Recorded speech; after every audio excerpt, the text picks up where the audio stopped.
Shalom, salam sehat, Tuhan mengasihi Anda. Saudara-saudari, luar biasa 3 bacaan yang meneguhkan kita. Pertama dari kitab Yeremia, kedua dari surat pertama Rasul Paulus pada umat di Korintus, dan yang ketiga tentunya dari Injil Lukas. Pertama, dari Yeremia saya mengutip satu hal. Terkutuklah orang yang mengandalkan manusia serta mengandalkan dirinya sendiri. Terkutuklah orang yang mengandalkan manusia, yang mengandalkan kekuatannya sendiri, dan yang hatinya menjauh dari Tuhan. Jadi, saudara-saudari, dalam bacaan pertama, Nabi Yeremia dalam kitabnya mengkritik mereka yang mengandalkan manusia, mengandalkan dirinya, dan menjauh dari Tuhan. Dan kedua, dari bacaan surat Rasul Paulus pada umat di Korintus, saya menegaskan bahwa keyakinan Paulus bahwa Kristus benar-benar dibangkitkan, dan itulah iman kita. Nah, di sini Yeremia tadi mengatakan, terkutuklah mereka yang mengandalkan dirinya sendiri, mengandalkan manusia, dan Paulus memberi penegasan bahwa iman kita adalah beriman pada Yesus yang bangkit. Nah, nanti akan saya jelaskan. Dan apa hubungannya? Nah, dengan sabda bahagia yang dikatakan Tuhan. Kalau kita dengar dalam Injil Lukas tadi, hal-hal yang mungkin kita akan bertanya-tanya, mengapa? Apa maksudnya Tuhan Yesus itu? Berbahagialah hai kamu yang miskin. Wah, miskin, Tuhan. Kok aku suruh yang miskin kok suruh berbahagia? Tuhan, kan nggak enak miskin. Tetapi kelanjutannya, karena engkau akan punya kerajaan Allah. Wow. Dan berbahagialah kamu yang kini lapar. Bagaimana lapar kok berbahagia? Capek deh.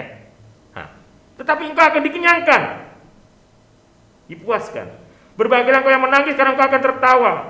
Berbahagialah kamu bila demi anak manusia kamu dibenci, dan seterusnya.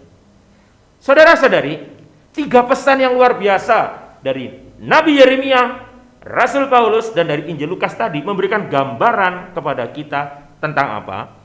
Tentang seluruh proses kehidupan itu saling sambung menyambung, kait mengait, dan saling menguatkan, meneguhkan. Juga kehidupan kita. Kalau Anda merenungkan hidup Anda, entah Anda merenungkan dari kecil sampai sekarang ini, atau apa saja, Anda akan melihat ada saat manusia itu masuk di dalam istilahnya itu saat padang gurun. Saat apa, Romo? Saat manusia itu mengalami yang namanya derita, kesepihan, mengalami kesulitan dan lain sebagainya. Itu yang namanya masa-masa padang gurun, masa-masa tidak enak, saudara-saudari. Nah, kalau Anda merenungkan saat-saat itu, dan kemudian Anda melihat, kok Anda sampai saat ini? Saya ulangi, Anda merenungkan saat-saat padang gurun Anda, saat derita Anda. Nah, kemudian Anda kaitkan, lo kok bisa sampai sekarang ini? Hello! Ada apa yang terjadi? Kok kita bisa bertahan? Mari kita renungkan, kok kita bisa bertahan? Saya tidak bicara siapa-siapa, tapi berbicara kita. Kita yang saat ini, saya, Anda yang saat ini mengikuti misa live streaming ini. Baik di kapel Yesus Gembala Baik ini, maupun di rumah masing-masing. Kita merenung bersama. Semua kita, saudara-saudari, entah Anda masih kecil, dewasa, remaja, dewasa, dan sudah lansia, pernah mengalami, kalau Anda melihat sejarah kehidupan Anda, masa-masa sulit. Bahkan sangat-sangat sulit. Mungkin, maybe. Tetapi persoalannya, bukan persoalannya sih, tetapi kenyataannya, kok kita bisa bertahan sampai saat ini?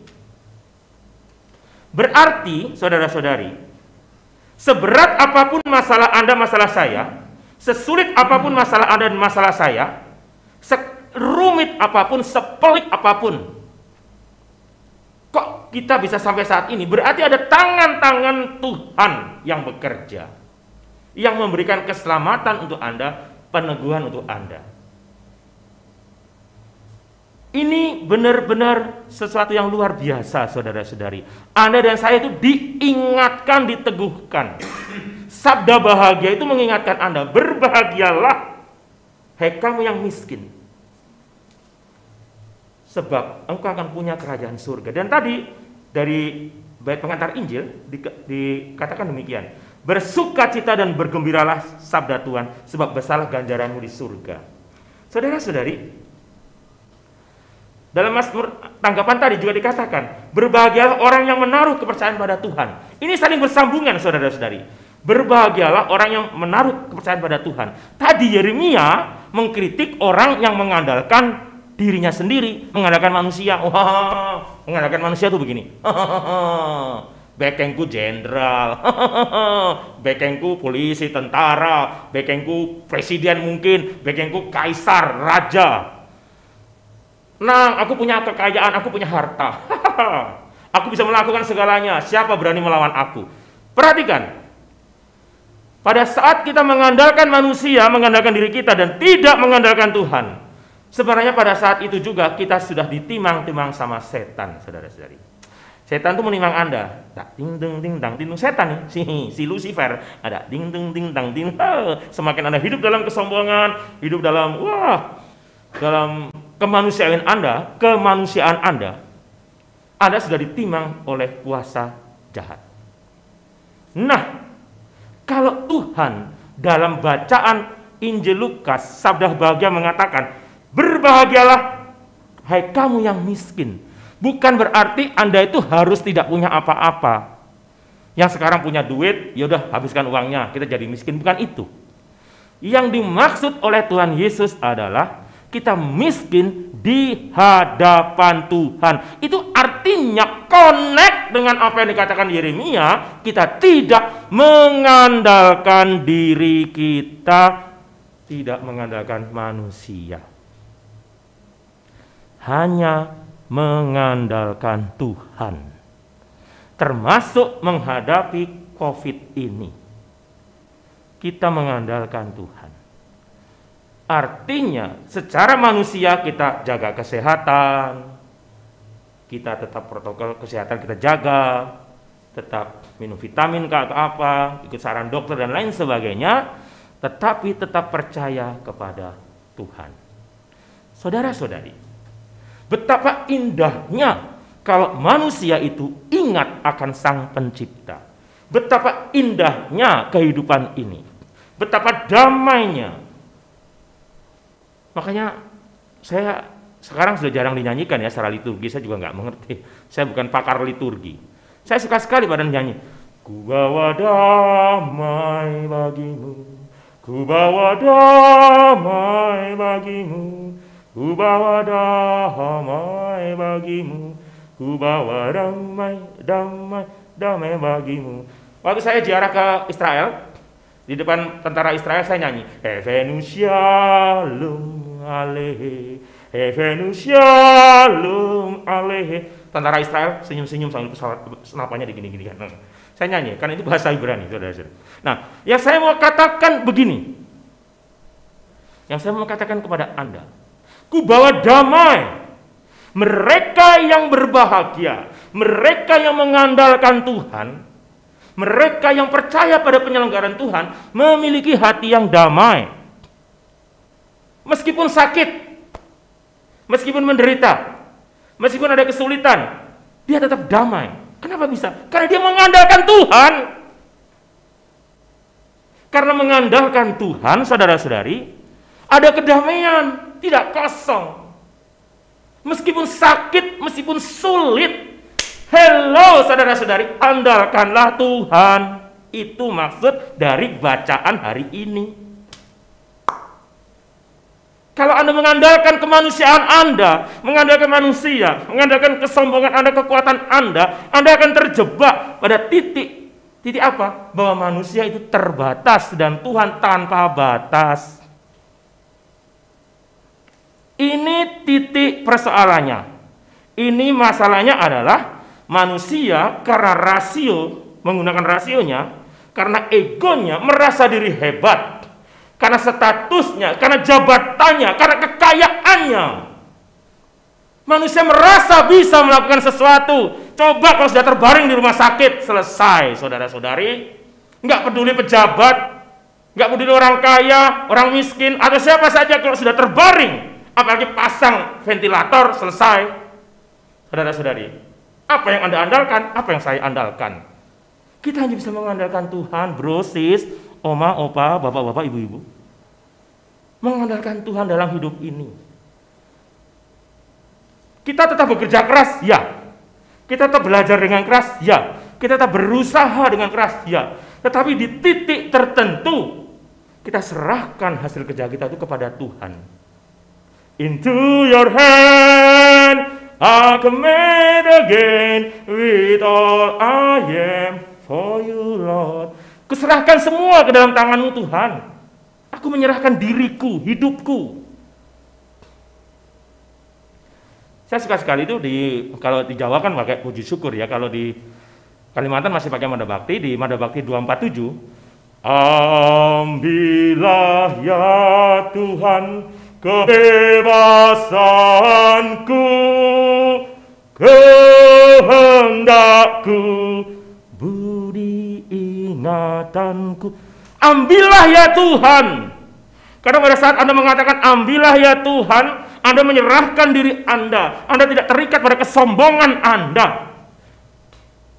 Dan disitulah ada kedamaian, saudara-saudari. Praktekkan pada saat Anda tidak mengandalkan diri Anda. Pada saat Anda berpasrah kepada Tuhan, Anda, saya yang pastor Cornel, kita semua mengandalkan Tuhan. Sungguh-sungguh dalam iman kita. Mengandalkan Tuhan. Dan yang terjadi adalah peace. Damai. Damai, saudara-saudara. Tenang. Semakin Anda berkeras dengan emosi Anda, dengan dendam Anda, dengan kebencian Anda, semakin Anda berkeras dengan ketakutan Anda, kecemasan Anda, semakin Anda berkeras dengan problem Anda, semakin tidak ada kedamaian dan tidak bisa berbahagia seperti yang dikatakan Tuhan Yesus hari ini. Berbahagialah. Tapi pada saat Anda menyerahkan diri Anda pada Tuhan, bersandar pada Tuhan, berpasrah pada Tuhan, disitulah ada yang namanya ketenangan. Disitulah yang ada kedamaian. Saudara-saudara yang terkasih, ada orang bijak mengatakan, jangan sampai masalahmu, jangan sampai masa lalumu, jangan sampai kepahitan hidupmu lebih besar daripada mimpi-mimpimu. Jangan sampai masalahmu, jangan sampai kepahitanmu, jangan sampai masa lalumu yang pahit lebih besar dari mimpi-mimpimu. Itu artinya apa? Jangan sampai peristiwa yang kemarin itu lebih besar, lebih berpengaruh, lebih dominan daripada mimpi-mimpi Anda.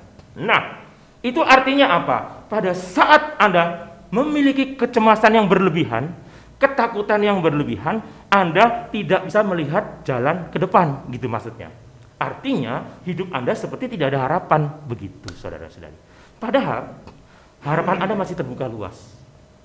Mimpi Anda masih terbuka luas. Masa depan Anda masih terbuka luas. Hidup itu indah. Tetapi indahnya kehidupan, cerahnya kehidupan tergantung pada Anda. Juga orang-orang muda ini, kenapa galau? Baru diputus pacar, stres. Capek deh. Kebingungan cari pekerjaan, kenapa bingung? Perbaiki diri Anda, hai orang-orang muda. Tekad kuat dalam diri, saya bisa menjadi yang terbaik. Tidak ada kamus gagal dalam hidup ini.